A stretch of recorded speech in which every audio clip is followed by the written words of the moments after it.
Hey guys, I wanted to take a few minutes to answer some questions that were sent to me by a group called Brazos Valley Preparedness. They put together a couple questions, some about the book, some kind of just in general. I figured a little quick video would be easier than typing them out and sending them back to you guys. So I appreciate you sending them, and I'll just run down them in the order you guys wrote them up, and we'll go from there. It says, in your personal experience prepping and researching for the book, what is often the most overlooked facet of prepping? What is the most overlooked reason to prepare, and why? I don't know that there's one particular thing that's overlooked, except that a lot of people seem to forget that no matter how much you prepare, by stacking up the beans, the rice, the band-aids, the bullets, that if the event is bad enough or goes on long enough, you'll run out of all that stuff. And so a lot of people, I don't think, put the thought and planning into a sustainable ooh, big old wasp on me. Yeah, you need to go on, buddy. Jeez. To a sustainable food source and things like this that will keep you going, as in livestock, small-scale livestock, gardening, those kinds of things. I think more people need to plan along those lines. And it's not about what we buy and what we pile up, but about what we learn. Learn in the garden, learn in animal husbandry, those kind of things. As for why people don't prepare, it's always it's not going to happen to me mentality. Or things are great, the market's awesome, look how well the recovery is, and everything's going so good. Why waste my money on doing these things now when I could be buying a new car, boat, truck, plane, whatever it is? And I think a lot of people get caught up in that. It's a normalcy bias too. You don't want to think about how bad these things can be. We don't want to sit around and ponder what may come. Some people feel foolish for doing it. But you know, the same people probably have a fire extinguisher in their house and life insurance policies and, you know, car insurance policies. This is the same thing. It's not crazy to do it. Every place we live, there's some sort of a natural disaster that can strike, be it winter storms, hurricanes, floods, tornadoes, whatever. And if you're preparing for those, you're preparing for the bigger things too. So just getting yourself ready a little bit is the big thing, and not getting caught up in the hysteria of the big things that everybody worries about. Prepare for the little ones, and that way when people look at you like you're crazy, just say, well, you remember that tornado, hurricane, whatever it was, a year ago, 2 years ago. I don't want to be one of those people that were, you know, wandering around looking for a jug of water. I want to have a little bit for my family. A little bit goes a long way. Yeah, the character Gunny is my favorite character. He says, who gave the idea for this character?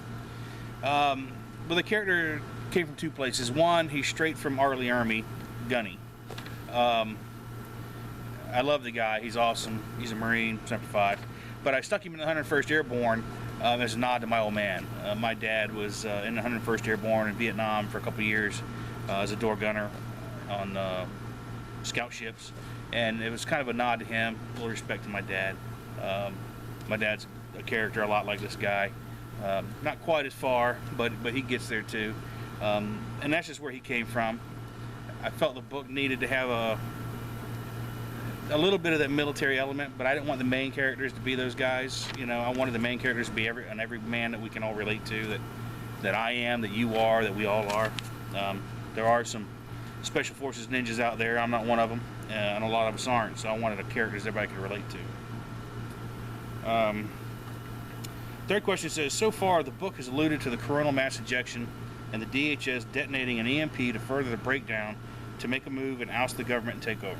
Any plans for an opposite point of view, showing the who, what, when, where, and why of their move to take over power? Right now, probably not, unless there's a lot of interest in that. The reason being is, in the stories, we only know what Morgan knows. You know, the readers never know the big picture. Some authors do that. Some books you see that, where we may know what's going on, but the characters may not know, and they're moving around inside of that world, their limited knowledge. Well, in these books, we're all moving along with the same limited knowledge, the characters and all of us. And I think it makes it more engaging story that way, that we're all in the same place they are. Even when I sit down and write the books, I don't use an outline. I I don't use the formula. You hear people talk about the formula for writing novels. I don't do any of that. I sit down and pick up from where I left off and see where the story takes us. And I'm following the characters right along as we go. But I am planning on doing another one here soon, based in a different part of the country, in the same world, same time and everything. And there'll be a little bit of tie-in with characters, but not very much. So it'll be new people in a new place and getting to see how other people are doing things. And that one's going to be based more around the homesteader kind of lifestyle and how they deal with it. Not the prepper necessarily, but an honest-to-goodness homesteader. So that one should be pretty cool. That one will be coming up later, hopefully first of next year-ish. So. And the last question he asks is, what do you see as our current, most probable scenario for shit-hit-the-fan events to occur? EMP, economic, etc. For me personally, my biggest fear is economic, because it's mathematically fact that we cannot pay the debt that we have, that our government is insolvent, and that we're just coasting along. And that'll have a profound effect, you know. If China keeps devaluing their currency, all they got to do is devalue another 10%, and they can back theirs with gold. That's why they're devaluing like they are. People don't realize what they're actually up to, but they're trying to take our spot. And if they devalue by another 10%, and they can tell the world that we're backed by gold now, which is why they're buying so much, that's going to put us in a bad place, a really bad place. You could see 600% inflation overnight in this country, and everything that would go along with that. It wouldn't be like an EMP style event happening. It would be slower, but I think in the end it would be a lot more violent and a lot more horrific to the country. The EMP thing is viable. It absolutely could happen. For those that say, well, that'll never happen, the odds are slim, but you know, we could get hit by a meteor too. You know, it can happen. So, but with nations like North Korea and Iran doing the things they're doing, I wouldn't put it past Iran. Hell, Iran's military wrote a paper on it a couple years ago about using EMP as a weapon, and guess who they were talking about? So it is a possibility, and it is a one and done death blow kind of thing to this country. Yeah, we'd have our military, we'd still have a lot of assets, but internally the level of death and destruction here would be astronomical.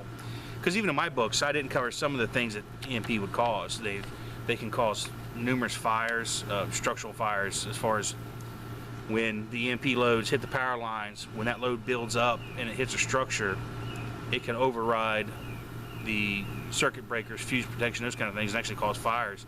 During the Carrington event in the 1880s, it burned down a number of telegraph offices because that load from the CME hit those lines, those copper lines, and when it got into the telegraph offices, they caught on fire.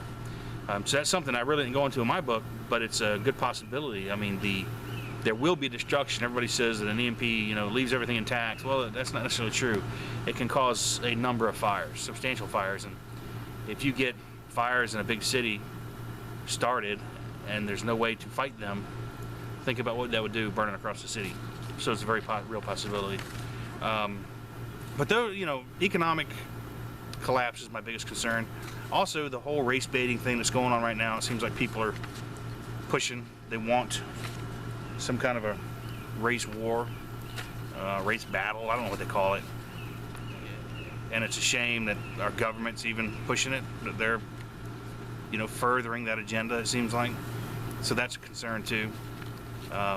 And you could have one with the other. So in other words, if we start having major economic issues in this country, that could really flare up in a big way and become a major factor in what's going on here. We could even see something along the lines of like the Civil War, as far as regional dislocations of people, of, you know, we're against those folks and these folks are against us, and, you know, you could break up kind of like a balkanization. If an economic crisis was to occur, you could see states try to align, band together to protect their economies, their citizens, and that sort of thing. And there could be issues with that. It could get pretty ugly. But just, you know, prepare for what you can prepare for. Do it logically. Come up with a budget. Spend what you can spend. Put away what you can put away. And remember, it's not always about what you buy. Knowledge is free in most cases. You can Google anything today and get an answer. You can read the Foxfire series. You can You know, get the book Making the Best of Basics by James Stevens. Great guy. Start learning these things that you can do to live in a less modern society, because in the end, that's what we're talking about. When electricity goes away, we're certainly not as modern as we are today. And that's one of the things I'm working on. I'm out here today working on a little solar project. So start learning those lost arts from your grandparents and your great-grandparents, because that knowledge you'll still have. You'll always have the knowledge. You're not going to lose that. So anyway, I hope that answers y'all's questions. I appreciate you guys sending them over to me. If you have any more, if you want to do this again, just let me know. I'll be happy to. Hope you guys have a great meeting, and I look forward to hearing from you again. Thanks.